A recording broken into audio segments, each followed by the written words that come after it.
आज हम समझेंगे अर्थव्यवस्था में यानी इकोनॉमिक्स का पार्ट क्या है। देखिए, इकोनॉमिक्स मूलतः दो पार्टों में बना है, एक माइक्रो और दूसरा माइक्रो। माइक्रो का अर्थ होता है सूक्ष्म यानी छोटा। ये माइक्रोस से बना हुआ है, ग्रीक लैंग्वेज है, यानी इसमें अर्थशास्त्र के छोटे छोटे बातों को अध्ययन करते हैं, जैसे प्रोडक्शन यानी उत्पादन कितना हुआ, कंज्यूमर जो उपभोक्ता है उनके व्यवहार कैसे हैं, पीपल किस प्रकार के लोग को चुनना है, जैसे high income group, low income group, middle income group, इस प्रकार से फैक्टर प्राइसिंग और प्रोडक्ट प्राइसिंग, ऐसे लेकर बहुत सारे, यानी वस्तु की कीमत, उत्पादन का कितना दाम रखना चाहिए, किसी भी उत्पाद का दाम रखने के लिए, कीमत निर्धारण के लिए हमें किन किन पहलुओं पर ध्यान देना है, इन सारे विषयों का अध्ययन हम करते हैं माइक्रो इकोनॉमिक्स में। माइक्रो इकोनॉमिक्स में जस्ट इसका उल्टा होता है, यानी इसमें जितना सूक्ष्म यानी छोटा चीज का अध्ययन करते हैं, उसी में इसमें बृहद चीज का अध्ययन करते हैं। माइक्रोस से बना हुआ है, यह ग्रीक वर्ड है जिसका अर्थ होता है बहुत बड़ा। अब देखिए, किसी भी देश की अर्थव्यवस्था को जानने के लिए हमें उसके नेशनल इनकम यानी जीडीपी, जीएनपी, एनएनपी, इन पर कैपिटा इनकम, इन सारी चीजों को स्टडी करते हैं। इसके बाद उसमें एम्प्लॉयमेंट कितना है, यानी रोजगार कितना है, बेरोजगार कितने हैं, गरीबी कितनी है, बैलेंस ऑफ पेमेंट या इकोनॉमिक आर्थिक वृद्धि और विकास के बारे में इसमें अध्ययन किया जाता है। तो देखिए, ये इकोनॉमिक्स का प्राइमरी सेक्शन है। क्वेश्चन इसी से आते हैं। यहां पे क्वेश्चन पूछता है कि कौन सा पार्ट माइक्रो में आता है और कौन सा पार्ट मैक्रो में आता है। अब आते हैं कि हमारी अर्थव्यवस्थाएं किस प्रकार की होती है। देखिए, पूरे विश्व की अर्थव्यवस्थाएं अलग अलग चीजों पर निर्भर करती है, लेकिन हम बात करते हैं जनरल। तो जनरली विश्व में तीन प्रकार की अर्थव्यवस्था है। पहला है समाजवादी।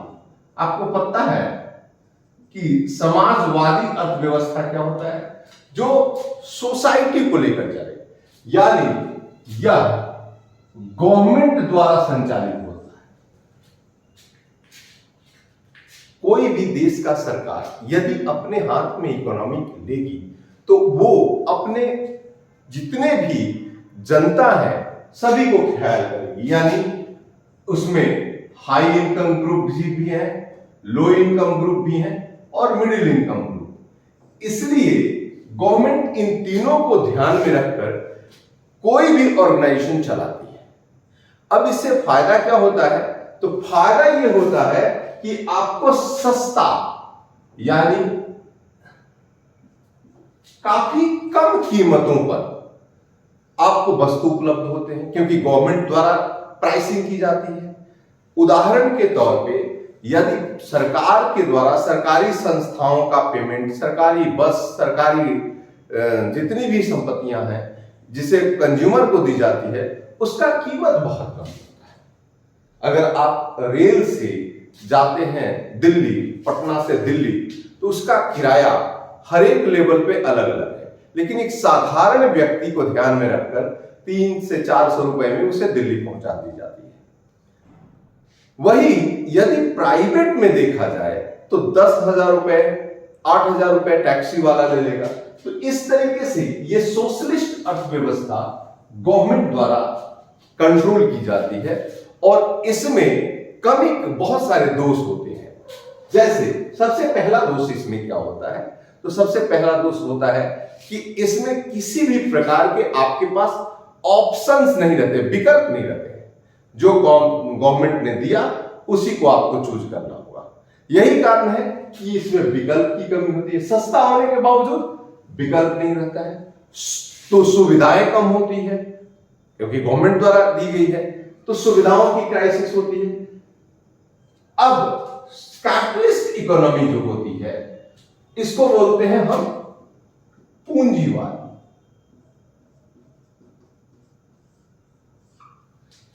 जनरली इसका दूसरा नाम भी है फ्री इकोनॉमी। हम लोग अपने भाषा में इसे निजीकरण या प्राइवेट के रूप से जानते हैं। देखिए, प्राइवेटाइजेशन, अमेरिका की अर्थव्यवस्था पूंजीवादी अर्थव्यवस्था है। वहां डिफेंस को छोड़कर बाकी सारी चीजें प्राइवेट है, तो लोगों को सुविधा मिलता है, जस्ट सस्ता नहीं, महंगा होता है। चूंकि वो डेवलप कंट्री है, इसलिए पैसे की कोई दिक्कत नहीं है। लेकिन इसके साथ एक और चीज है कि महंगा के साथ साथ आपको विकल्प रहते हैं। देखिए, यहां पे विकल्प नहीं है, कोई ऑप्शंस नहीं है, लेकिन यहां बहुत सारे। जैसे अभी सोचिए कि पहले एकमात्र टेलीफोन सिस्टम में बीएसएनएल था।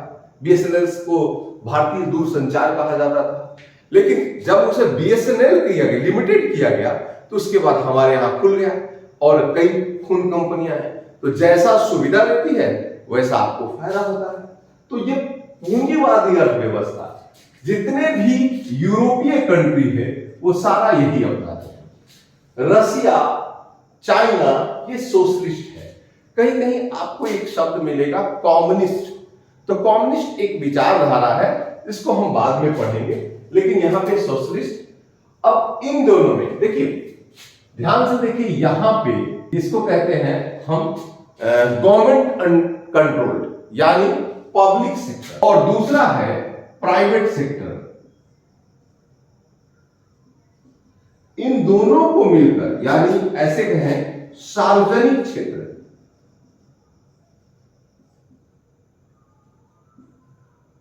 और निजी क्षेत्र, निजी क्षेत्र, इन दोनों के मिलने से,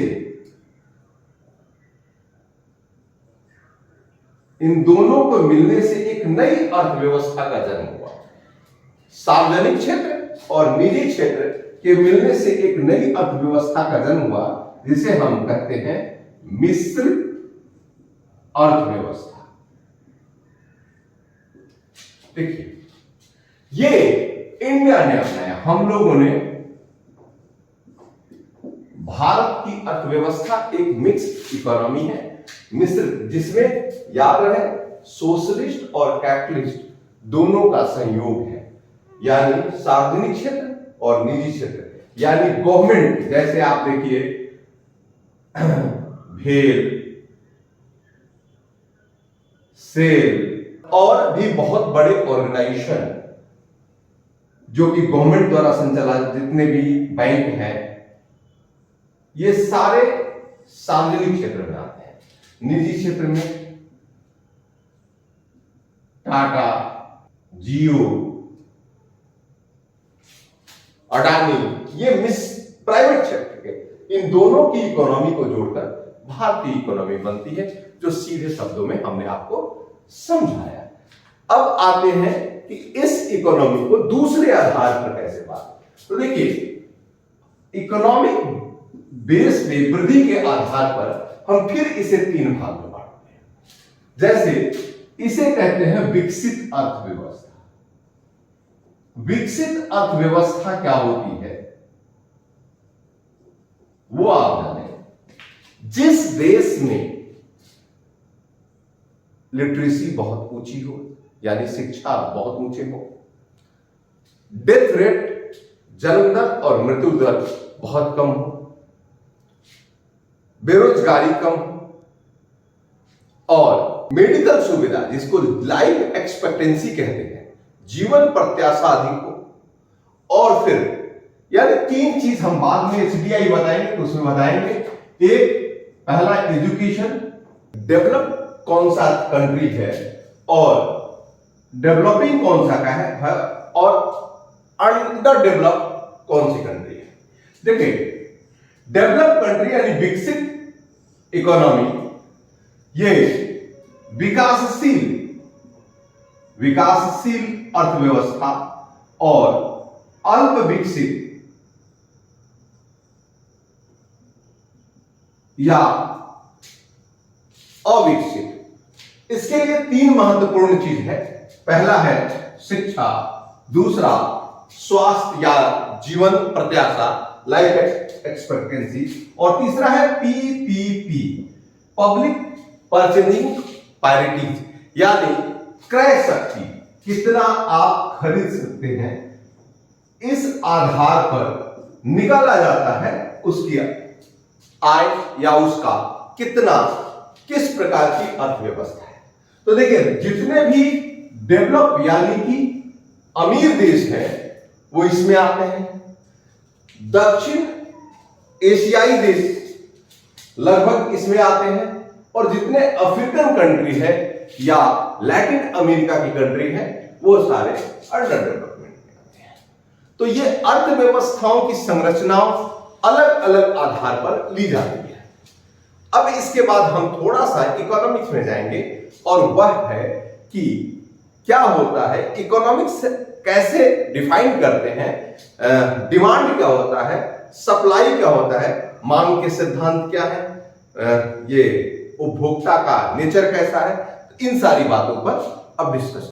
अब हम जानेंगे थ्योरी ऑफ डिमांड। देखिए, मांग जिसको कहते हैं चाहत, इच्छा, ये बहुत सारे नामों से हम जानते हैं। तो किसी भी चीज को इकोनॉमिक्स में सबसे बड़ा जरूरी चीज है कि ये मांग और पूर्ति, यानी डिमांड और सप्लाई। डिमांड सप्लाई किस चीज पर निर्भर करता है, कब डिमांड जीरो हो जाता है, कब सप्लाई जीरो हो जाता है, इस पर भी ध्यान देंगे। और दोनों का रिलेशंस ये बहुत जरूरी है। इकोनॉमिक्स में यह कुछ पहलू हैं जो आपके जीवन में भी समझ में आता है और जीवन में भी बहुत इसकी जरूरत होती है। तो सबसे पहले बात करते हैं थ्योरी ऑफ डिमांड।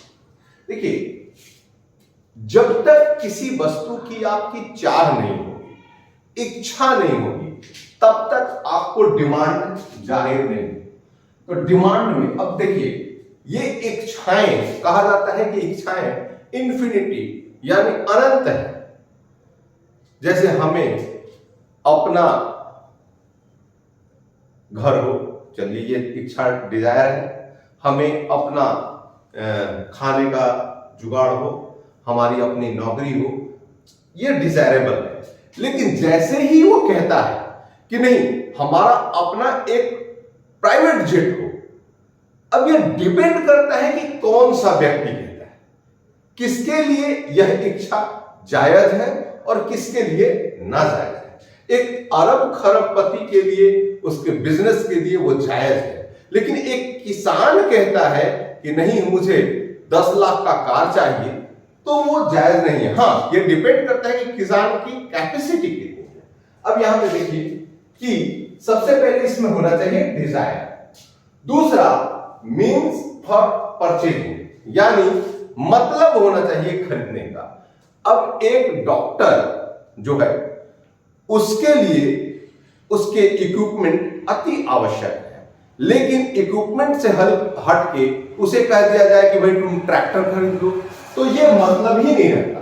तो ये डिपेंड करता है कि आपकी डिमांड के साथ साथ आप जो खरीदना चाहते हैं उसका अर्थ क्या है, और उससे भी जरूरी कि आपके पास खरीदने की शक्ति है कि नहीं। हमारी बहुत प्रबल इच्छा है कि हमारे पास फरारी कार हो, लेकिन हमारे पास उतने अमाउंट हैं या नहीं है, ये इस पे डिपेंड करती है। तो सबसे पहले हम लोग 3 चीज समझें कि एक इच्छा, दूसरा उस वस्तु को खरीदने के लिए हमारे पास क्या मतलब है वो होनी चाहिए मीन्स, और तीसरा खरीदने के लिए आपकी विलिंगनेस होना चाहिए, यानी उसका यूज है कि नहीं। अगर हम इच्छा रखते हैं तो किसका कितना यूज है। अब देखिए, डिमांड जो होता है वो हर समय एक जैसा नहीं होता है। डिमांड डिपेंड करता है, इसलिए इसको कहते हैं कि ये लोच होता है, उसमें फ्लेक्सिबिलिटी होती है, इलास्टिसिटी होती है। तो डिमांड में इलास्टिसिटी कैसे होती है, किस किस बातों पर निर्भर करता है। तो सबसे पहला बात करता है प्राइस, कीमत। अब एक गरीब आदमी जिसकी मंथली इनकम 10,000 रुपए है और वह 20,000 का फोन अचानक नहीं खरीद सकता, हाँ जो धीरे धीरे करके खरीद सकता है, लेकिन एक अमीर आदमी उसके लिए 1 लाख का मोबाइल फोन आसानी से खरीद सकता है। तो ये मूल्य बहुत इंपॉर्टेंट होते हैं। चाहे वो छोटी छोटी सब्जियां जब महंगी रहती है तो बहुत लोग नहीं खाते हैं, जब सस्ती होती है तब खाते हैं। तो इस तरीके से प्राइस डिपेंड करता है। फिर जैसे ही आप देखते हैं कि किसी व्यक्ति का इनकम अधिक है, जैसे मैंने अभी बताया कि एक अरबपति के लिए लाख रुपए की मोबाइल तुच्छ वस्तु है, लेकिन वही गरीब के लिए 5,000 की मोबाइल महंगी है। तो ये दोनों चीज डिपेंड करता है आय पर और उसका उपयोग पर। अब एक मरीज है, गरीब है, लेकिन उसको जीवन के लिए 1 लाख रुपए की सुई है तो वो तुरंत खरीद लेगा। तो यहां उसकी डिमांड जो होगी कंपल्सरी हो जाएगी। आप समझिए कि वो 10,000 की मोबाइल नहीं खरीद सकता, लेकिन वह कहीं से भी कर्ज लेकर भी अपने को बचाने के लिए इस यूटिलिटी के कारण, मतलब उसकी जरूरत जब होगी अत्यांत, तो उस समय वह अधिक से अधिक कीमत दे सकता है। अब आते हैं थोड़ा सा, देखिए इसे कहते हैं मांग और इसे कहते हैं पूर्ति। ये सिंपल सिस्टम है कि, और इसी से जुड़ा है प्राइस यानी कीमत। जब किसी चीज का सप्लाई अधिक होगा यानी पूर्ति अधिक होगी, डिमांड कम है और पूर्ति बहुत अधिक होगी, तो मूल्य जो होगा कम हो जाएगा। बाजार में एक ही प्रकार की सब्जियां अधिक आ जाती हैं तो उसकी कीमत कम हो जाती है। बहुत सिंपल से समझिए। वैसा ही अगर पूर्ति कम हो यानी सप्लाई कम हो, सप्लाई क्या हो, कम हो, और मांग अधिक हो, डिमांड अधिक हो, कीमत आसमान छूएगा, मूल्य अत्यधिक। ये ठीक इकोनॉमिक्स में कहा जाता है कि एक गेम है जिसको आप लोग देखे होंगे, जिसको कहा जाता है सी सॉ। एक बच्चा यहां बैठता है और एक बच्चा यहां, और इस तरह से जब ये नीचे जाता है तो ये ऊपर बढ़ता है और ये ऊपर बढ़ता है तो ये नीचे जाता है। ये सिंपल फंडा है डिमांड और सप्लाई का। कीमतें इसी के ऊपर निर्भर करती हैं। जैसे ही अब हमारे यहां तो भारत में बहुत सारे त्योहार हैं, पर्व है, तो हमारे यहां जैसे छठ व्रत, उसमें बिहार में लौकी खाते हैं लोग, तो लौकी का कीमत 100 रुपए हो जाता है छठ के समय। यानी कोई पर्व के समय उस वस्तु की कीमत अत्यधिक हो जाती है। क्यों? क्योंकि डिमांड है और उतनी सप्लाई नहीं है।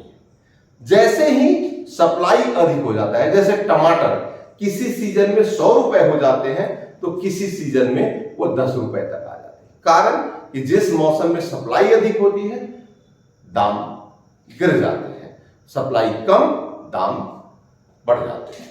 तो ये मांग और पूर्ति का छोटा सा सीधे से हमने आपको समझाया, और इस पे प्रश्न एसएससी में आते हैं, जेपीएससी बीपीएससी में नहीं आते हैं, लेकिन इसका कॉन्सेप्ट जरूर रहता है आगे वाले एग्जाम में।